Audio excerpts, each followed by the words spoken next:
Alexander ജേക്കബിന്റെ the introduction speech about Islam എന്ന് പറഞ്ഞ പ്രഭാഷണത്തിൽ മുൻ DGP ഓഫ് കേരള പോലീസ് ഡോക്ടറാണ്, ക്രൈസ്തവനാണ്, ബുദ്ധിജീവിയാണ്, വലിയ സമർത്ഥനാണ്, ജയിൽ ഡിപ്പാർട്ട്മെന്റിന്റെ IG ആയിരുന്നു, DGP ആയിരുന്നു. കേരളത്തിൽ ഒരുപാട് മേഖലയിൽ ഇടപെട്ട പരിചയ സമ്പത്തുള്ള, എന്നാൽ ബുദ്ധി വൈഭവമുള്ള, അതിൻ്റെ കൂടെ തന്നെ എല്ലാ സാരാംശങ്ങളെയും ഉൾക്കൊള്ളാനുള്ള പക്വതയുള്ള, വളരെ ഇരുത്തം വന്ന ഒരു പോലീസ് ഉദ്യോഗസ്ഥനാണ് ഡോക്ടർ അലക്സാണ്ടർ ജേക്കബ്. അദ്ദേഹത്തിൻ്റെ മനോഹരമായ പ്രഭാഷണങ്ങളൊക്കെ യൂട്യൂബിൽ വളരെ ഹിറ്റാണ്, വൈറലാണ്.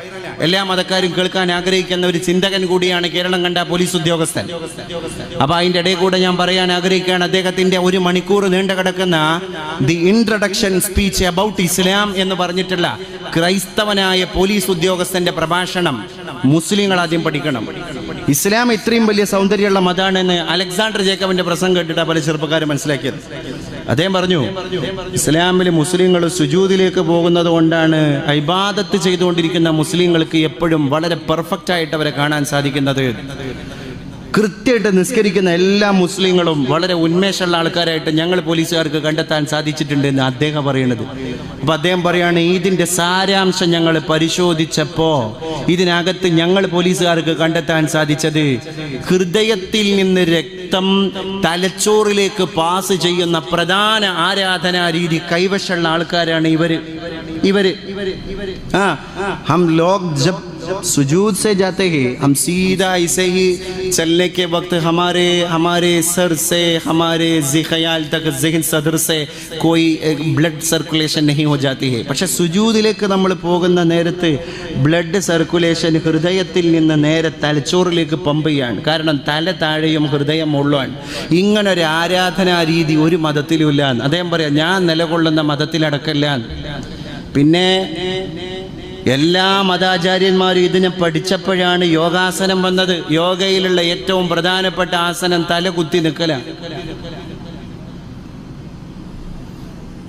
മാത്രല്ല, ഇസ്ലാം മതവിശ്വാസികൾക്കിടയിൽ അവരുടെ ഇബാദത്തിന്റെ ആരാധനയുടെ കൂട്ടത്തിൽ ഏറ്റവും പ്രൗഢമായ ആരാധനയുടെ അംശം അത് സുജൂദാണ്.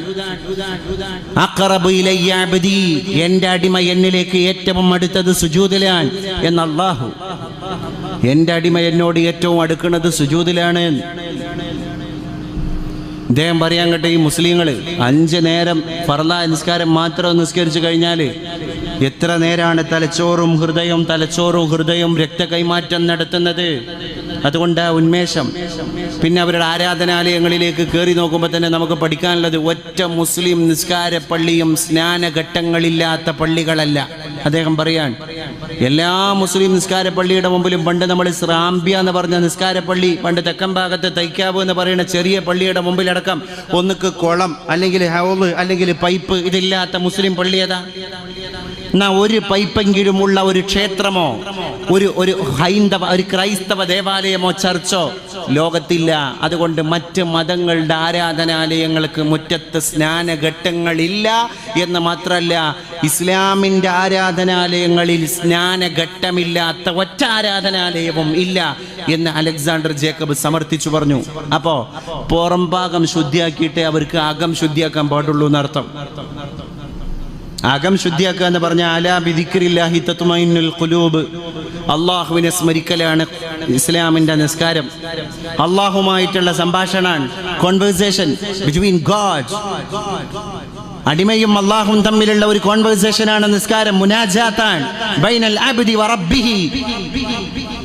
ആ കോൺവെർസേഷനിലേക്ക് കടന്നു പോകണമെങ്കിൽ ശുദ്ധിയാകണം. അപ്പൊ പുറം ശുദ്ധിയാകണതിനെ പറ്റി അദ്ദേഹം പറയാണ്, അവരാദ്യം അവരുടെ അംഗസ്നാനം വുളൂ ചെയ്യുമ്പോൾ മുസ്ലിങ്ങൾ ചെയ്യുന്നത് മുൻകൈ കഴുകലാണ്. എന്തൊരു വലിയ സൈക്കോളജിയാണ്. കാരണം മുൻകൈ എന്ന് പറയുന്നത് small vehicles of human body, മനുഷ്യ ശരീരത്തിലെ ചെറിയ വാഹനങ്ങളാണ്. അത് അവിടെ പിടിച്ച് ഇവിടെ പിടിച്ച് അത് തൊട്ട് ഇത് തൊട്ട് എല്ലാ മാലിന്യങ്ങളിലേക്കും പരതാൻ സാധ്യതയുണ്ട്. മുൻകൈ കഴുകിയിട്ടേ അവരുടെ വുളൂ തുടങ്ങാൻ പാടുള്ളൂ. എത്രത്തോളം എന്ന് വെച്ചാൽ, രാത്രി കടന്നുറങ്ങിയ മനുഷ്യൻ ഹൗദിൽ പോയിട്ട് വുളൂ ചെയ്യുമ്പോൾ അതിൻ്റെ ചിട്ടടക്കം ഇസ്ലാം പഠിപ്പിച്ചു. കുറച്ച് വെള്ളം ഒരു പാത്രത്തിൽ പുറത്തേക്ക് എടുത്തിട്ട് പുറത്തേക്ക് കഴുകണം. ആ സ്നാനഘട്ടത്തിലേക്ക് ഹൗദിലേക്ക് കൈയിട്ട് കഴുകരുത്. കാരണം ലാ യഅരിഫ് ഐന ബാതത് യദുഹു എന്ന് പോലും ഇസ്ലാം പറഞ്ഞു. ഇത്രയും സൂക്ഷ്മമായിട്ട് മുൻകൈ കഴുകി വായിൽ വെള്ളം കൊപ്പിളിക്കുന്നതിൻ്റെ കൂടെ മൂക്കിൽ വെള്ളം കയറ്റുന്നു, ഇടത് കൈ കൊണ്ട് ചീറ്റുന്നു. പൊടിപടലങ്ങൾ ഏറ്റവും കൂടുതൽ കടന്നു വരുന്ന ഇന്നത്തെ കാലം, വാഹനങ്ങളാവട്ടെ, കെട്ടിടങ്ങളാകട്ടെ, നിർമ്മാണ മേഖലകളാകട്ടെ, ഒരു വഴിക്ക് നമുക്ക് പോകാൻ പറ്റും. ചെറിയ കുട്ടികൾക്കടക്കം അലർജി, ആസ്തമ.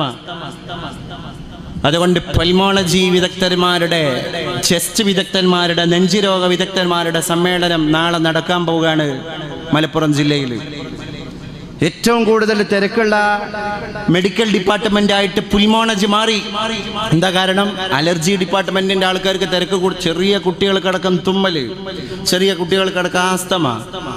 അവസാനം മെഡിക്കൽ സയൻസ് തന്നെ പറയുകയാണ്, ഈ മൂക്കിലൂടെ പൊടിപടലങ്ങൾ കയറി അത് മസ്തിഷ്കങ്ങളിലേക്ക് കടന്നുപോയി ബ്രെയിൻ ട്യൂമർ ആകാനുള്ള സാധ്യത അടക്കണ്ട്. മുസ്ലിങ്ങൾ 5 നേരത്തെ വുളൂഇൽ പറയുന്നത് മൂക്കിൽ വെള്ളം കയറ്റുകയും ചീറ്റുകയും ചെയ്യണമെന്നാണ്. ഈ പൊടി ഒരിക്കലും ദ്രവിച്ച് അല്ലെങ്കിൽ വലിയ വലിയ കെമിക്കലുകളായി മനുഷ്യ മസ്തിഷ്കത്തിലേക്ക് പോകാതിരിക്കാൻ ഇത് മുസ്ലിങ്ങളെ അവരുടെ വുളൂ സഹായിച്ചുകൊണ്ടിരിക്കുന്നു എന്നും അലക്സാണ്ടർ ജേക്കബ് പറയുകയാണ്. അങ്ങനെ ഓരോന്നും. നമ്മുടെ തലച്ചോറ്, തല തടവലൊരു പ്രധാന ഇനമാണ്. വുളൂഇന്റെ കൂട്ടത്തിൽ തല തടവുക. ഈ തല തടവുക എന്ന് പറഞ്ഞാൽ ചില്ലറ കാര്യമല്ല. തലയുടെ മുകളിലൂടെയാണ് മസ്തിഷ്കത്തിൽ നിന്നുള്ള ഉണർവിന്റെ എല്ലാ ഞരമ്പുകളും മൂർധാവിലൂടെ പാസ് ചെയ്യണത്. കൃത്യമായിട്ട് ഒരാൾ തല തടവി കഴിഞ്ഞാൽ അദ്ദേഹത്തിന്റെ മനസ്സ് ഉണരും, മസ്തിഷ്കം ഉണരും എന്നാണ്.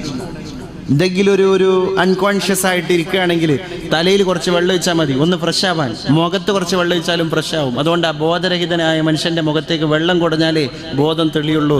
മുസ്ലിങ്ങൾ 5 നേരം ഉപബോധത്തിൽ നിന്ന് വെള്ളം കുടഞ്ഞിട്ട് അവബോധത്തിലേക്ക് തിരിച്ചു വരികയാണെന്ന് അദ്ദേഹം പറയാണ്. മുഖത്ത് വെള്ളാക്കണം, തലയിൽ വെള്ളം തടവണം. ഇങ്ങനെയും പെർഫെക്റ്റ് ശുദ്ധീകരണം നടത്തിയിട്ടാണ് അവർ ആരാധനാലയത്തിന്റെ അകത്ത് പോയിട്ട് അല്ലാഹു അക്ബർ എന്ന് പറയുന്നത്. അതിലെ കോൺസെൻട്രേഷൻ. ഹാർഡ്വേർഡ് യൂണിവേഴ്സിറ്റിയിലെ ഡോക്ടർ ഗിബ്ബൺ ഈ അടുത്തൊരു പരീക്ഷണം നടത്തി കുറച്ച് തൊഴിലാളികൾക്കിടയിൽ. ആ തൊഴിലാളികൾക്കിടയിൽ നിന്ന് അദ്ദേഹം 1000 ചില്ലാനം തൊഴിലാളികൾ താമസിക്കുന്ന ഒരു സ്ഥലത്ത് ആ തൊഴിലാളികളുടെ ഇടയിൽ നിന്ന് വെറും 10% ആളുകൾ മാത്രം ആരാധനാലയത്തിൽ പോയിട്ട് ധ്യാനത്തിൽ ഏർപ്പെടുന്നു. ബാക്കി 90% തൊഴിലാളികളും ഒരു ധ്യാനമില്ല, അവർ തോന്നിയ പോലെ ജീവിക്കുന്നു. ഡോക്ടർ ഗിബ്ബൺ പറഞ്ഞു, ഏകാഗ്രതയോടുകൂടെ ധ്യാനം ഒരു തൊഴിലാളി 40 മിനിറ്റെങ്കിലും നിർവഹിച്ചാൽ അയാളുടെ രക്തത്തിൽ നിന്ന് ലാക്ടേറ്റിന്റെ അംശങ്ങൾ കുറഞ്ഞു പോകുന്നു. മാനസിക രോഗികൾക്ക് ലാക്ടേറ്റിന്റെ അംശം കൂടുമ്പോഴാണ് മാനസിക രോഗം കൂടുക. ഈ ലാക്ടേറ്റിന്റെ അംശം കുറക്കാൻ 100 ഗുളിക കഴിക്കുന്ന സ്ഥാനത്താണ് മുസ്ലിങ്ങളുടെ ഒരു ദിവസത്തെ നിസ്കാരം. ഒരു നേരത്തെ അല്ല, ഒരു ദിവസത്തെ നിസ്കാരം. ഡോക്ടർ ഗിബ്ബൺ പറഞ്ഞു, അതുകൊണ്ട് അറ്റ്ലീസ്റ്റ് ഏതൊരു മതക്കാരനും 40 മിനിറ്റ് പെർ ഡേ, ഒരു ദിവസം 40 മിനിറ്റ് ധ്യാനത്തിൽ ഏർപ്പെടണം. ധ്യാനം എന്ന് പറഞ്ഞാൽ ഒരു ചിന്തയിലേക്ക്, ഒരു പോയിന്റിലേക്ക് മാത്രം മനസ്സ് കേന്ദ്രീകരിച്ചിട്ട് 40 മിനിറ്റ് ധ്യാനം നിർവഹിക്കണം. ശരിക്കും നമ്മളെ മുസ്ലിങ്ങളുടെ 5 വക്ത നിസ്കാരം ഒന്നിച്ചു കൂട്ടിയാൽ 40 മിനിറ്റാണ് ആവറേജ് ടൈം. ഒരു 1000 ഗുളിക മാനസിക രോഗി കുടിക്കുന്ന 1000 ഗുളികയേക്കാൾ രക്തത്തിലെ ലാക്ടേറ്റിന്റെ അളവിനെ കുറക്കുന്നത് നിസ്കാരാണ്. എന്തൊരു വലിയ വാക്കാണ്. അലാ ബിദിക്രില്ലാഹി തത്മഇന്നുൽ ഖുലൂബ്. മനുഷ്യരെ, നിങ്ങളുടെ ഹൃദയങ്ങൾക്ക് സമാധാനം വേണമെങ്കിൽ നിങ്ങൾ ദൈവസ്മരണയിലേക്ക് കടന്നു വരിക. ദൈവസ്മരണ കൊണ്ടാണ് നിങ്ങൾക്ക് സമാധാനം, നിങ്ങൾക്ക് ആശ്വാസം. അതുകൊണ്ട് അല്ലാഹുവിലേക്ക് മടങ്ങിപ്പോവുക. അലാ ബിദിക്രില്ലാഹി തത്മഇന്നുൽ ഖുലൂബ്. അതുകൊണ്ടാണ് നിസ്കാരം എന്റെയും അടിമയുടെയും ഇടയിലുള്ള സംഭാഷണമാണ് എന്ന് അല്ലാഹു പറയുന്നത്. എന്റെ അടിമ എന്നോട് സംഭാഷണം നടത്തിക്കൊണ്ടിരിക്കുകയാണ്. അവിടെയാണ് നിസ്കാരത്തിലേക്ക് കടക്കുന്നതിന്റെ മുൻപേ നമ്മൾ പ്രതിജ്ഞ എടുക്കുന്നത്. ഇന്ന സ്വലാത്തി വനുസുകി വമഹ്യായ വമമാതി ലില്ലാഹി റബ്ബിൽ ആലമീൻ. എന്റെ നിസ്കാരം, എന്റെ ആരാധന, എന്റെ ജീവിതം, എന്റെ മരണം അല്ലാഹുവേ നിനക്ക് വേണ്ടി മാത്രമാണ്. ലാ ശരീക ലഹു, അവന് പങ്കുകാരില്ല. വബിദാലിക ഉമിർതു, അതുകൊണ്ടാണ് ഞാൻ കൽപ്പിക്കപ്പെട്ടത്. വഅന മിനൽ Muslimeen,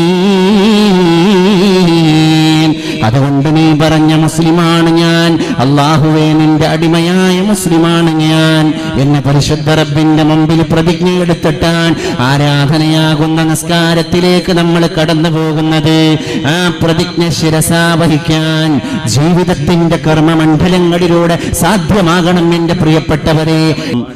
life is not earning മണി. ജീവിതം എന്ന് പറയുന്നത് ഒരുപാട് സമ്പാദിക്കലല്ല, അതിൻ്റെ അപ്പുറത്ത് സ്നേഹത്തിൻ്റെ സമ്പാദനം, അതിൻ്റെ അപ്പുറത്ത് മനുഷ്യത്വത്തിൻ്റെ സമ്പാദനം, അതിൻ്റെ അപ്പുറത്ത് മാനേഴ്സിൻ്റെ സമ്പാദനം, അതിൻ്റെ അപ്പുറത്ത് ബിഹേവിയറിൻ്റെ സമ്പാദനം, അതിൻ്റെ അപ്പുറത്ത് കൾച്ചറിൻ്റെ സമ്പാദനം, അതിൻ്റെ അപ്പുറത്താണ് സിവിലൈസേഷന്റെ സമ്പാദനം. അതുകൊണ്ട് മനുഷ്യത്വത്തെ സമ്പാദിക്കാൻ നമ്മളൊരു സമയം കണ്ടെത്തുക. ഇത് ദുനിയാവാണ് എൻ്റെ പ്രിയപ്പെട്ടവരെ. അവിടെയാണ് ഇസ്ലാം അതിന്റെ മനുഷ്യത്വത്തെ തെളിയിച്ചു കൊണ്ടിരിക്കുന്നത്. റോമാ സാമ്രാജ്യത്തിന്റെ മണലാരണ്യത്തിലൂടെ നട്ടുച്ച നേരത്തൊരു മനുഷ്യൻ നടന്നു പോവുകയാണ്. ചരിത്രം ആ മനുഷ്യനെ പേര് വിളിച്ചത് ബുദ്ധിജീവിയായ ഡയോജനിസ് എന്നാണ്. ഡയോജനിസ് ആ നേരത്തും റാന്തൽ വിളക്ക് കത്തിക്കുകയാണ്. കയ്യിൽ എന്തിനാണ് ഒരു റാന്തൽ? സൂര്യൻ നട്ടുച്ചക്ക് കത്തിജ്വലിക്കുകയാണ്. ആകാശത്തിന്റെ മധ്യഭാഗത്ത് വെച്ച് സൂര്യൻ അതിന്റെ ഉഗ്രഭാവങ്ങളെല്ലാം പുറപ്പെടുവിച്ച് തീക്ഷ്ണമായ സൂര്യകന്തളങ്ങളെ കൊണ്ട് ഭൂമി പോലും മണൽ പരപ്പിലെ സൈകത പരപ്പിലെ മണലിന്റെ അംശങ്ങൾ പോലും വെട്ടിത്തിളങ്ങിക്കൊണ്ടിരിക്കുന്ന നട്ടുച്ച നേരത്താണ് ലോകം കണ്ട പ്രശസ്തനായ പണ്ഡിതൻ, ബുദ്ധിജീവി ഡയോജനിസ്, ഭാഷാ പണ്ഡിതൻ, തത്വജ്ഞാനി, ചിന്തകൻ, ഈ അപരനാമത്തിന്റെ ഉടമയായ ചില്ലറക്കാരനല്ല. നട്ടുച്ച നേരത്താണ് വിളക്ക് കത്തിച്ചിട്ട് റോമയുടെ തെരുവീതികളിലൂടെ നടന്നു പോകുന്നത്. അത് കണ്ടപ്പോൾ ആളുകൾ ചോദിച്ചുപോയി, അല്ലയ ഡയോജനിസ്, ഈ സൂര്യൻ ഉഗ്രപ്രതാപത്തിൽ കത്തിജ്വലിച്ചു കൊണ്ടിരിക്കുമ്പോഴാണ് അങ്ങ് ഒരു ചെറിയ അരണ്ട വിളക്ക് കത്തിച്ചത്? അത് എന്തിനാണ്? വല്ലാത്ത വിരോധാഭാസമാണ്.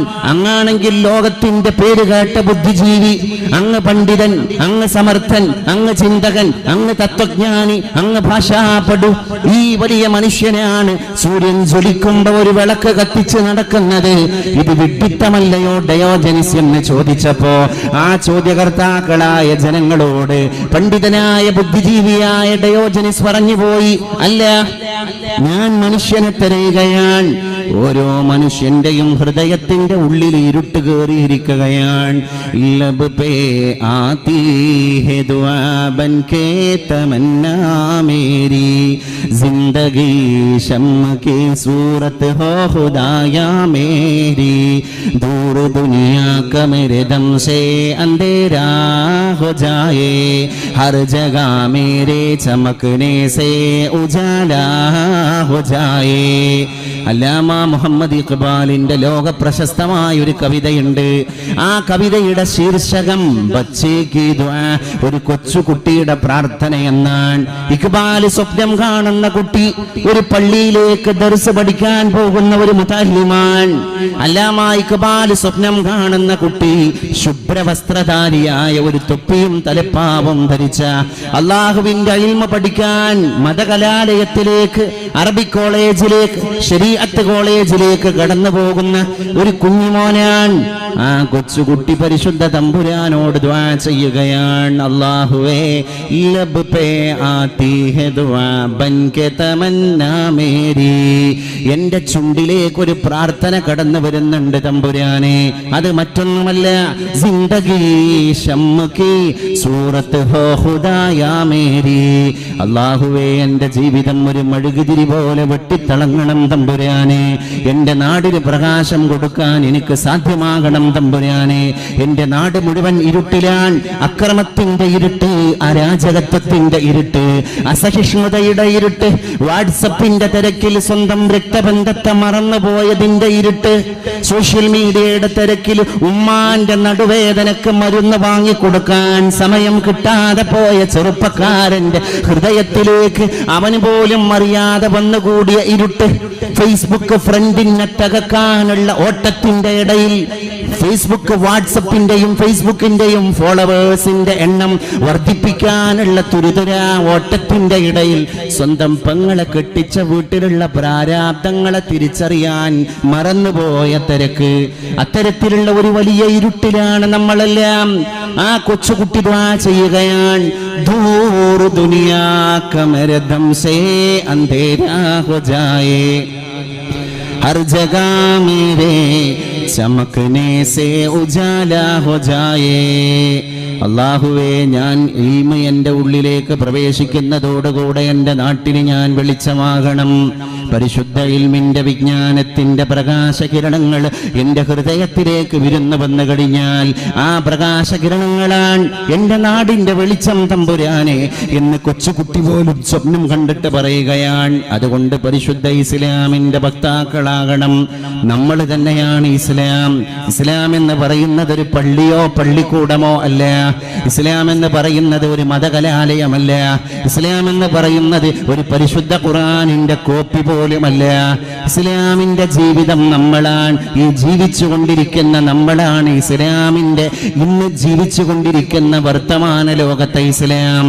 ഒരു ഗ്രാമത്തിലെ മുഴുവൻ ചെറുപ്പക്കാർ മദ്യപാനികളാണെങ്കിൽ മറ്റുള്ള മതസ്ഥർ അവരെ പറ്റി മനസ്സിലാക്കുകയാണ്. ഇസ്ലാം മദ്യപാനം അനുവദനീയമാക്കിയ മതമാണ്. അതുകൊണ്ട് നമ്മുടെ ജീവിതം, നമ്മുടെ സംസ്കാരം, നമ്മുടെ ഇടപെടൽ, നമ്മുടെ ഭാഷ, നമ്മുടെ വേഷം, നമ്മുടെ പ്രയോഗം, നമ്മുടെ ഇന്റർപ്രിട്ടേഷൻ, നമ്മുടെ എല്ലാ കൈകാര്യങ്ങളും ഒരു പരിശുദ്ധ മതത്തിന്റെ ചിഹ്നങ്ങളിലൂടെ കടന്നു പോകണം.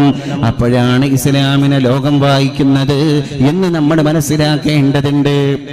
കറുത്ത വർഗക്കാരൻ പീഡിപ്പിക്കപ്പെട്ട അമേരിക്കയിൽ കറുത്ത വർഗക്കാരൻ നീഗ്രോ അടിമയുടെ തൊടയിലെ മാംസം വെള്ളക്കാരന്റെ തൊലി വെളുത്തുപോയ സവർണന്റെ വീട്ടിലുള്ള വളർത്തു പട്ടിയുടെ പല്ലിന്റെ മൂർച്ച പരിശോധിക്കാൻ ഉപയോഗിക്കപ്പെട്ട ഒരു കാലഘട്ടം അമേരിക്കയിലൂടെ കടന്നുപോയി നമ്മൾ ഓർക്കണം. വെള്ളക്കാരന്റെ ശീതീകരിച്ച റൂമിന്റെ ഉള്ളിൽ ഭക്ഷണത്തിന് മെനു പോലും തയ്യാറാക്കപ്പെട്ടതിന്റെ ശേഷം മൃഷ്ടാന്നം ഭക്ഷണം കഴിക്കുന്ന വളർത്തുപട്ടിക്ക് ആ വളർത്തുപട്ടിയുടെ കോട്ടുപല്ലിന്റെ മൂർച്ച പരിശോധിക്കാൻ അമേരിക്കയുടെ തെരുവീതികളിലൂടെ പേപ്പട്ടിയെ പോലെ അലഞ്ഞു തിരിയുന്ന തൊലി കറുത്തുപോയ കറുത്ത വർഗക്കാരന്റെ നീഗ്രോ അടിമയുടെ തുടയിലുള്ള മാംസ കഷ്ണങ്ങളെ ഉപയോഗപ്പെടുത്തിയ ഒരു കാലഘട്ടത്തിലൂടെ അമേരിക്ക കടന്നുപോയി എന്ന് നമ്മൾ ചിന്തിക്കണം. ആ അമേരിക്കയിലാണ് second Gandhi of the world, ലോകം കണ്ട രണ്ടാമത്തെ മഹാത്മാഗാന്ധി എന്ന് ഓമന പേര് ലഭിച്ച മാർട്ടിൻ ലൂതർ കിങ് പ്രഭാഷണം നടത്തുന്നത്. ഒരുപാട് കറുത്ത വർഗക്കാർ മാർട്ടിൻ ലൂതർ കിങ്ങിന്റെ പ്രഭാഷണം കേൾക്കാൻ അമേരിക്കയുടെ തെരുവീതിയിൽ ലക്ഷോപലക്ഷം ആളുകൾ ഒരുമിച്ച് കൂടി. അവിടെ മാർട്ടിൻ ലൂതർ കിങ് പറഞ്ഞുപോയി, ഐ ഹാവ് എ ഡ്രീം, എനിക്കൊരു സ്വപ്നമുണ്ട് എന്ന്. അപ്പൊ മാധ്യമപ്രവർത്തകന്മാർ ചോദിക്കുന്നുണ്ട്, പ്രിയപ്പെട്ട മാർട്ടിൻ ലൂതർ കിങ്ങിനോട്, dear King, what is your dream? അങ്ങയുടെ സ്വപ്നം എന്താണ്? ആ സ്വപ്നം കൂടി മാധ്യമങ്ങളോട് അങ്ങ് തുറന്നു പറയണം. മാർട്ടിൻ ലൂതർ കിങ് നീഗ്രോ അടിമ പാർശ്വവൽക്കരിക്കപ്പെട്ട അമേരിക്കയുടെ ദുസ്ഥിതിയുടെ നേരെ വിരൽ ചൂണ്ടിയിട്ട് അന്ന് മൊഴിഞ്ഞു, ഈ അമേരിക്കയുടെ തെരുവീതിയിലൂടെ വെള്ളക്കാരനും തൊലി വെളുത്തവനും തൊലി കറുത്തവനും തോളോട് തോളുരമ്മി ഒരു ജപമാലയിലെ ഒരു തസ്ബീഹ് മാലയിലെ മുത്തുമണികളെ പോലെ ഒന്നിച്ച് നടക്കണം. ഒരച്ഛനമ്മക്ക് പിറന്ന മക്കൾ, ഓർത്താലൊരൊറ്റ തറവാട്ടുകാർ നാം. നാഥന്റെ മുറ്റത്ത് വിളഞ്ഞിടുന്ന നന്ദിരിക്കൊത്ത മനുഷ്യവർഗം, ഒരൊറ്റ ജന്മം ഒരേ സമൂഹം, ഒരച്ഛനമ്മ തൻ ബാല്യവ്യൂഹം, അതോർക്കുകിൽ പിന്നെയാധിപത്യം, നിതാന്ത സ്നേഹത്തിനാണു സത്യം. ആ മനോഹരമായ സത്യം അവിടെ ബോധ്യപ്പെടുത്തുകയാണ്. മാർട്ടിൻ ലൂതർ കിങ്ങിനോട് പത്രപ്രവർത്തകർ ചോദിച്ചു, മാധ്യമ പ്രവർത്തകർ ചോദിച്ചു, ഈ അമേരിക്കയിൽ വെള്ളക്കാരന്റെ നിഷ്ഠൂരമായ അക്രമങ്ങൾക്ക് ബലിയാടായി പോകുന്ന കറുത്ത വർഗക്കാരന് അങ്ങനെ ഒരു സ്വപ്നം പൂവണിയുമോ എന്ന് ചോദിച്ചപ്പോൾ അറേബ്യൻ മണലാരണ്യത്തിന്റെ നൂറ്റാണ്ട് 14 മുമ്പുള്ള കാഴ്ചയിലേക്ക് നീഗ്രോ വർഗക്കാരന്റെ നേതാവ്, കറുത്തവന്റെ നേതാവ്, ലോകം കണ്ട രണ്ടാമത്തെ ഗാന്ധി മാർട്ടിൻ ലൂതർ കിങ് ജനങ്ങളെ കൊണ്ടുപോവുകയാണ്. ഏതാണ് അറേബ്യൻ മണലാരണ്യം? ഒന്നിൽക്കിൽ പെണ്ണ്, അല്ലെങ്കിൽ മദ്യം, അല്ലെങ്കിൽ യുദ്ധം, ഇതില്ലാതെ എന്റെ ജീവിതത്തിന് മറ്റൊരു സ്വപ്നമില്ല എന്ന് പറഞ്ഞ കാട്ടറബി, ആ കാട്ടറബിയുടെ കൈ പിടിച്ചു കൊണ്ടുവന്നിട്ടാണ് പറയുന്നത്, ലാ ഫളല ലി അറബിയ്യിൻ അലാ അജമീൻ. അറബിയായ മനുഷ്യന് അനറബിയേക്കാൾ വ്യത്യാസമില്ല. വലാ ഫളല ലി അജമിയ്യിൻ അലാ അറബിയ്യിൻ. അനറബിയായ മനുഷ്യന് അറബിയേക്കാളും സ്ഥാനാന്തരങ്ങളില്ല. വലാ ലി അബ്യദ അലാ അസ്വദ്. തൊലി വെളുത്തുപോയവന് കറുത്തവനേക്കാൾ വ്യത്യാസമില്ല. വലാ ലി അസ്വദ അലാ അബ്യദ്. തൊലി വെളുത്തുപോയവനേക്കാൾ കറുത്തവനും സ്ഥാനങ്ങളില്ല. ഇല്ലാ ബിത്തഖ്വാ. ഹൃദയത്തിന്റെ ഉള്ളിലുള്ള ഭയഭക്തി നോക്കിയിട്ടാണ് ആളുകൾ നിർണയിക്കപ്പെടുക. ഇതാണ് മാർട്ടിൻ ലൂഥർ കിങ്ങിന് ജനങ്ങളോട് പറയാനുണ്ടായിരുന്നത്. 14 മുമ്പുണ്ടായിരുന്ന അപരിഷ്കൃതമായ അറേബ്യൻ നാടിനെ എങ്ങനെയാണ് പരിശുദ്ധ തിരുമേനി മാറ്റിയെടുത്തത്? 23 സംവത്സരങ്ങളെ കൊണ്ട് പെണ്ണിന് മോചനം, 23 കൊല്ലം കൊണ്ട് അടിമയുടെ കണ്ണീരൊപ്പുകയാണ്, 23 വർഷം കൊണ്ട് സ്ത്രീക്ക് സനാതന മൂല്യങ്ങൾ കൊടുക്കുകയാണ്, 23 വർഷം കൊണ്ട് തൊഴിലാളിയുടെ വിയർപ്പ് പറ്റുന്നതിന്റെ മുമ്പ് വേതനം അവന്റെ കയ്യിൽ ഏൽപ്പിച്ചു കൊടുക്കുകയാണ്, 23 വർഷം കൊണ്ട് ചങ്ങലകളെ കൊണ്ട് കയ്യാമം വെക്കപ്പെട്ടവന്റെ കയ്യാമങ്ങളെ പൊട്ടിച്ചെറിയുകയാണ്, 23 വർഷം കൊണ്ട് കുഞ്ഞുങ്ങളോട് ചേരുമ്പോ കുഞ്ഞാവണം എന്ന അധ്യാപനം ലോകത്ത് വിളംബരം ചെയ്യപ്പെടുകയാണ്, 23 വർഷം കൊണ്ട് വിജ്ഞാനങ്ങളുടെ ശ്രീകോവിലിലേക്ക് അധസ്ഥിതനായ മനുഷ്യനെ വഴി നടത്തപ്പെടുകയാണ്, 23 വർഷം കൊണ്ട് സയൻസ് ഇല്ലാത്ത, ടെക്നോളജി ഇല്ലാത്ത ലോകത്തിന്റെ ജനങ്ങളോട് അഫലാ യൻദുറൂന ഇലൽ ഇബ്ലി കൈഫ ഖുലിഖത്, ഒട്ടകം എങ്ങനെ പടക്കപ്പെട്ടു സോളജി പഠിക്കണം, വൈലസ്സമാഇ കൈഫ റുഫിയത്, ആകാശം എങ്ങനെ ഉയർത്തപ്പെട്ടു ആസ്ട്രോളജി പഠിക്കണം, ശാസ്ത്രത്തിന്റെ ശാഖകളുടെ പുതിയ കവാടങ്ങൾ തുറക്കപ്പെടുകയാണ്, 23 സംവത്സരങ്ങളെ കൊണ്ട് ഉഭയകക്ഷി ബന്ധങ്ങൾ രൂഢമൂലമാവുകയാണ്, 23 വർഷം കൊണ്ട് കിസ്റ കൈസർ രാജാവുമായിട്ടുള്ള സൗഹൃദ സംഭാഷണത്തിലൂടെ മറ്റു മതക്കാരോട് നല്ല രീതിയിലുള്ള സഹവർത്തിത്വത്തിന്റെ മര്യാദ വേണം എന്ന പുതിയ പാഠം ലോകം കേൾക്കുകയാണ്, 23 വർഷം കൊണ്ട് നജ്റാനിൽ നിന്ന് കടന്നു വന്ന ക്രൈസ്തവർക്ക് തവാഫ് ചെയ്യുന്ന മതാഫിൽ നിന്ന് മുസ്ലിങ്ങളെ മാറ്റിക്കൊടുത്തിട്ട് അവരുടെ ആരാധന നിർവഹിക്കാനുള്ള സ്വാതന്ത്ര്യത്തിന്റെ മഹോന്നതമായ ഒരു കവാടം തുറക്കപ്പെടുന്നതോടുകൂടെ ലോകത്ത് ഇസ്ലാം സഹിഷ്ണുതയുടെ മതമായി തീരുകയാണ്. എത്ര വലിയ വിപ്ലവങ്ങൾ, എത്ര വലിയ മൂല്യങ്ങൾ, എത്ര വലിയ സംസ്കാരങ്ങൾ, ആ മൂല്യം ഹോ ജയ്പൂ, ആ സ്നേഹം ഹോ ജയ്പൂ. അതുകൊണ്ട് മുസ്ലിമേ, നമ്മളാണ് പരിശുദ്ധ പ്രവാചക തിരുമേനി ഏൽപ്പിച്ചു പോയ ഖലീഫമാർ. അവിടുന്ന് കയ്യിൽ ദൗത്യം ഏൽപ്പിച്ചു തന്ന ഖലീഫമാരാണ്.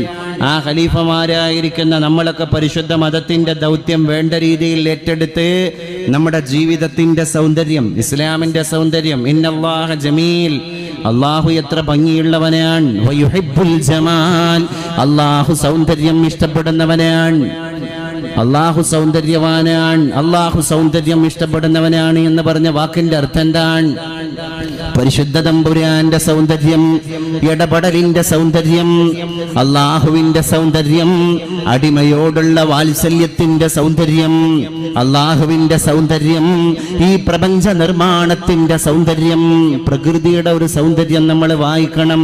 ഒരു മഴ പെയ്യുമ്പോ പോലും അവിടെ സംഗീതമാണ്, ഒരു പക്ഷിയുടെ കളകളാരവം മുഴങ്ങുമ്പോ അവിടെ സംഗീതമാണ്, ഒരു അരുവി ചാലിട്ടൊഴുകിക്കൊണ്ടിരിക്കുമ്പോ അവിടെ സംഗീതമാണ്. 2 വെള്ളാരം കല്ലുകൾ പ്രകൃതി ദുരന്തത്തിന്റെയോ പ്രകൃതി പ്രതിഭാസത്തിന്റെയോ ഭാഗമായി ഒന്ന് കൂട്ടിമുട്ടുമ്പോ ഇത്രകാലം കേൾക്കാത്ത ഒരു ശബ്ദം അവിടെ ഉൽപ്പാദിപ്പിക്കപ്പെടുകയാണ്. അത് പ്രകൃതിയുടെ സംഗീതമാണ്. എല്ലാം സംഗീതം. കാറ്റ് പോലും പ്രകൃതിയുടെ താളമാണ്. ഈ കാറ്റ് വന്നിട്ട് കാട്ടിലെ മുളങ്കൂട്ടങ്ങളിലേക്ക്, മുളങ്കാടുകളിലേക്ക്, ഈറക്കൂട്ടങ്ങളിലേക്ക്, ഓടക്കൂട്ടങ്ങളിലേക്ക് കാറ്റ് മെല്ലെ തഴുകി തലോടുമ്പോ ഒരു മുള മറ്റൊരു മുളയോട് ആലിംഗനത്തിൽ ഏർപ്പെടുകയാണ്. ഒരു മരക്കൊമ്പ് മറ്റൊരു മരക്കൊമ്പിനോട് പരിരംഭണം നടത്തുകയാണ്. ഒരു ശിഖിരം മറ്റൊരു ശിഖിരത്തെ ആശ്ലേഷം ചെയ്യുകയാണ്. ഒരു ശാഖ മറ്റൊരു ശാഖയോട് പരസ്പരം ഹസ്തദാനങ്ങളിൽ ഏർപ്പെടുകയാണ്. അവിടെയെല്ലാം പ്രകൃതിയുടെ പുതിയ സംഗീതം രൂപപ്പെടുകയാണ്. അവിടെയെല്ലാം പ്രപഞ്ചത്തിന്റെ സൗന്ദര്യം നമ്മൾ കാണുകയാണ്. അതുകൊണ്ടാണ് ലോകം കണ്ടൊരു പ്രശസ്തനായ പണ്ഡിതൻ പറഞ്ഞു, സൂഫിയായ മനുഷ്യൻ പറഞ്ഞു, നിങ്ങൾ ആഴ്ചയിൽ ഒരു ദിവസമെങ്കിലും ഒരു പൂന്തോട്ടം കാണാൻ പോകണം. നിങ്ങൾ ആഴ്ചയിൽ ഒരു ദിവസമെങ്കിലും ഒരു പച്ചപ്പ് കാണാൻ പോകണം. അതിന് ഏതെങ്കിലും അന്റാർട്ടിക്കയിലേക്ക് ടൂർ പോകണം എന്നില്ല. പിന്നെ ഈ വെന്നിയൂരിന്റെ പരിസര പ്രദേശങ്ങളിലൂടെ നടന്നു പോകുമ്പോ നമ്മുടെ സൈഡുകളിൽ ഇരുവശങ്ങളിൽ പച്ചപ്പോടുകൂടെ നിലകൊള്ളുന്ന തളിർത്ത് തരളിതമായ പുൽപ്പാടങ്ങൾ കണ്ടിട്ട് റബ്ബനാ മാ ഖലഖത ഹാദാ ബാതില, അല്ലാഹുവേ നീ ഇതൊന്നും വെറുതെ പടച്ചതല്ല തമ്പുരാനെ എന്ന് പറഞ്ഞിട്ട് റബ്ബിലേക്ക് കടന്നു പോകുന്ന ഒരു പ്രയാണം അതിസ്ലാമാണ്. അതിസ്ലാമിന്റെ സൗന്ദര്യാണ്. അപ്പൊ പള്ളിയുടെ ഉള്ളിൽ മാത്രമല്ല ഇസ്ലാം കിടക്കണത് എന്നുള്ളത് മനസ്സിലാക്കണം. അട്ടേർലി നമ്മുടെ ലൈഫിൽ മുഴുവൻ ഇസ്ലാം അങ്ങനെ മുഴച്ചു നിൽക്കണം.